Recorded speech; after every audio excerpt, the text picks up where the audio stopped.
CNN news છું anchor Arpita Patel. હવે જોઈએ અગત્યના સમાચાર।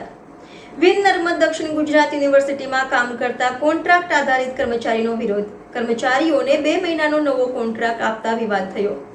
300 કર્મચારીઓ દ્વારા વિરોધ કરવામાં આવ્યો। યુનિવર્સિટીના અણઘડ વિવાદના કિસ્સા છાશવારે સામે આવે છે।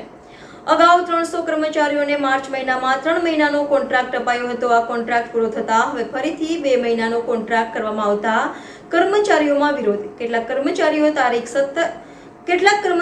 તો 17 થી 18 વર્ષથી યુનિવર્સિટીમાં કામ કરે છે, છતાં પણ તેમના કોન્ટ્રાક્ટ રિન્યુ કરવામાં આવતા નથી। 11 મહિનાનો કોન્ટ્રાક્ટ કરવામાં આવે તેવી માંગણી કરવામાં આવી રહી છે। હાલ કર્મચારીઓનો 11 મહિનાને બદલે 2 મહિનાનો જ કોન્ટ્રાક્ટ કરવામાં આવ્યો છે। તેને લઈને કર્મચારીઓમાં રોષ જોવા મળી રહ્યો છે। NN news Surat.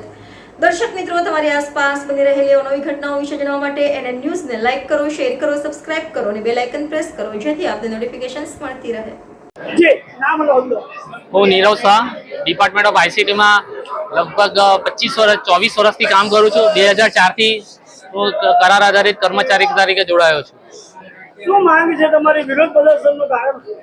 અમે યુનિવર્સિટીમાં લગભગ ઘણા બધા કર્મચારીઓ એવા છે કે જે 15 થી 20 વર્ષથી વધારે સમયથી કરાર આધારિત કર્મચારી તરીકે કામ કરે છે અને 11 માસ કરાર આધારિત કર્મચારી તરીકે દર વર્ષે કરાર રિન્યુ કરવામાં આવે છે, પરંતુ આ વખતે ઇલેક્શન આચાર સંહિતાના કારણે 3 માસ માટે કરાર રિન્યુ કરવામાં આવ્યો અને હવે હમણાં કરાર પૂર્ણ થાય છે ત્યારે 2 માસ માટે કરાર રિન્યુ કરવામાં આવ્યો છે।